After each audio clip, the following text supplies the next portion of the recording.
Friends, कैसे हैं आप सब। उम्मीद रखता हूँ बढ़िया होंगे आप लोग। तो बीएससी फर्स्ट ईयर जूलॉजी में साइटोलॉजी का लास्ट चैप्टर था हमारा सेल डिवीज़न, जिसका आज लास्ट पार्ट एमसीक्यू प्रैक्टिस का कुछ क्वेश्चन बचे हुए थे, तो आप लोगों को करवा दूँ। बहुत ही इंपॉर्टेंट है आपके एग्ज़ाम के लिए। तो आप इससे पहले के ऑलरेडी 12-13 लेक्चर, लगभग 14 लेक्चर अपलोड हो चुके हैं question practice with detail analysis के साथ।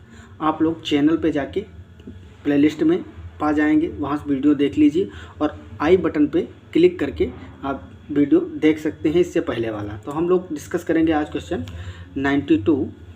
Match the stage of meiosis in column first to their characteristic features in column second and select the correct option using the codes given below.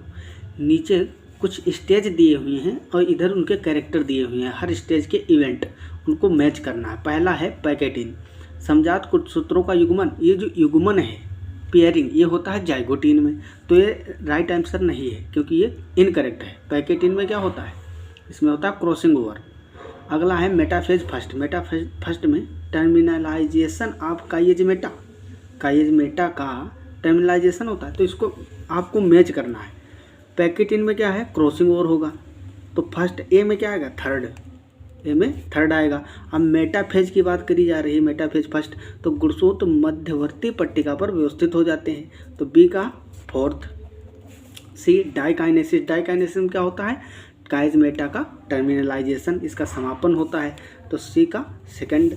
और D का zygotene में क्या होता है, समजात गुणसूत्रों का युग्मन, तो डी का फर्स्ट। अब इसमें देखिए ए का सेकंड किसमें है, ए का थर्ड, तो ए का थर्ड, ए का थर्ड केवल बी ऑप्शन में है, तो एक ही से आप मैच कर लेंगे अगर, तो पूरा आपको आपका आंसर मिल जाएगा।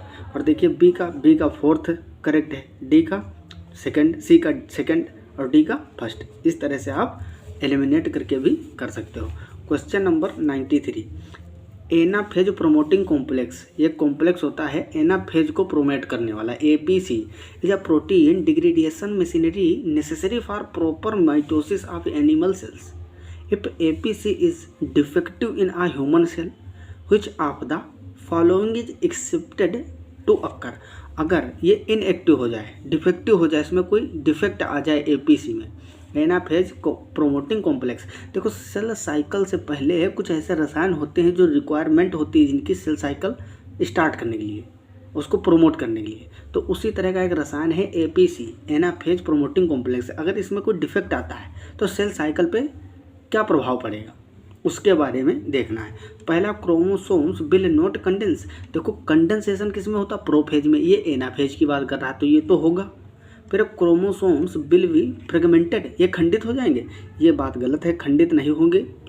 फिर क्रोमोसोम्स विल नॉट सेग्रीगेट, यही राइट आंसर है, क्योंकि जो एनाफेज प्रोमोटिंग कॉम्प्लेक्स होता है यह क्या करता है, ये एनाफेज में अपोजिट पोल की ओर गुणसूत्रों को अपोजिट पोल की ओर खींचने का काम करता है, तो पृथक नहीं हो पाएंगे अगर इसमें डिफेक्ट हुआ।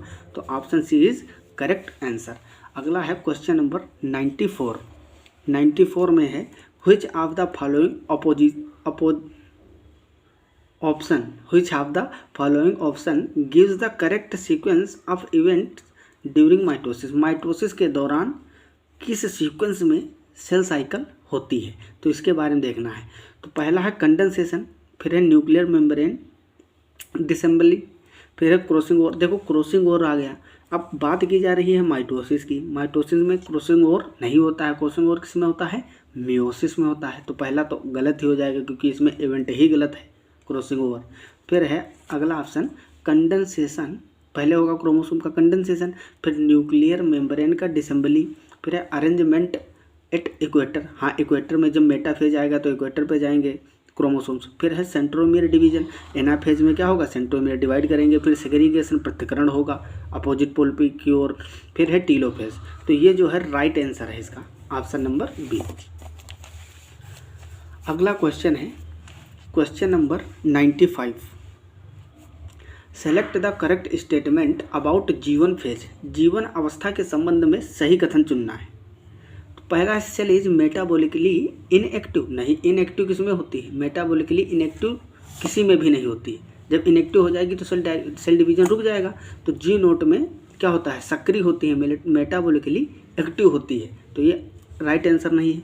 फिर DNA in the cell does not replicate, DNA replicate नहीं करता है, तो ये राइट आंसर है, क्योंकि ये यस फेज में होता है। ये जीवन फेज के पूछ रहा है, तो जीवन फेज के लिए पूछ रहा है, तो डज नॉट रिप्लिकेट मतलब इसमें डुप्लीकेट प्रतिकृतिकरण नहीं होता है। प्रतिकृतिकरण किस में होता है, यस फेज में, तो इसका राइट आंसर हो जाएगा।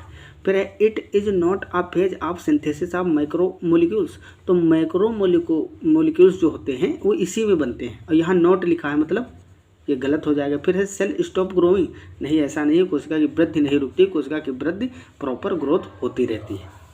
अगला है question number 96, mitosis is characterised by, mitosis होता है, तो माइटोसिस एक प्रकार का कैसा है, रिडक्शन डिवीजन है, ठीक है। Question number 97, identify the wrong statement about meiosis, meiosis के संबंध में गलत कथन देखना है। तो इसमें है पेयरिंग ऑफ होमोलोगस क्रोमोसोम्स, समजात क्रोमोसोम का युग्मन होता है, तो मियोसिस में होता ही है, तो ये तो राइट आंसर है, ये सही है।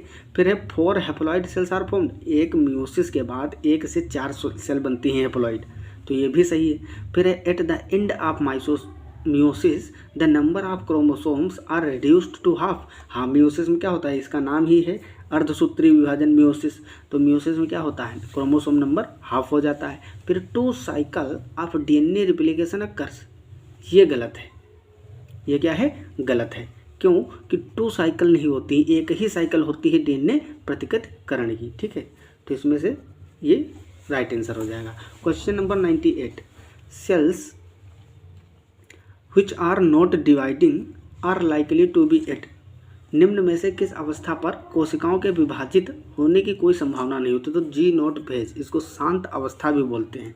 इसमें जो है कोशिकाओं के विभाजन होने की कोई संभावना नहीं होती है, लेकिन मेटाबॉलिकली एक्टिव होती हैं, उपापचयी दृष्टि से सक्रिय होती हैं कोशिकाएं। Question number 99, which one of the following pairs is correctly matched, इसमें मैच करना है, कौन सा करेक्ट मैच है। एनाफेज फर्स्ट, समजात गुणसूत्र अलग होते हैं, तो एनाफेज में जो है समजात गुणसूत्र अलग नहीं होते हैं, क्योंकि ये एनाफेज फर्स्ट की बात कर रहा है, मियोसिस की। तो मियोसिस में क्या होता है, मियोसिस में एनाफेज फर्स्ट और एनाफेज सेकंड दोनों होते हैं, तो सेकंड में सेपरेशन होता है। मेटाफेज फर्स्ट मात्र और पित्त समजात गुणसूत्रों के युग्म बनते हैं, ये भी गलत है, ये गलत है। लेकिन एनाफेज, ये पहला ऑप्शन राइट है, क्योंकि एनाफेज में ही क्या होता है, गुणसूत्र अलग होते हैं, अपोजिट पोल की ओर इस तरह से स्पिंडल फाइबर के थ्रू बाइंड होके अपोजिट पोल की ओर चलते हैं, ध्रुव की ओर। फिर है इंटरफेज, एक इंटरफेज में लिखा है a nuclear envelope enclose each haploid set of chromosomes, एक युग्म केंद्रक आवरण गुणसूत्रों के प्रत्येक अगुणित समूह को घेरे रहता है, तो ये इंटरफेज की बात नहीं की जा रही है। फिर है अगला option D, prophase first, non homologous chromosomes are separated, असमजात गुणसूत्र, देखो गुणसूत्र जो हैं कौन से सेपरेट होते हैं, जो एक में जुड़े हुए हैं, तो इधर से स्पिंडल फाइबर के थ्रू और इधर भी स्पिंडल फाइबर के थ्रू बाइंड होंगे प्रोफेज में ही।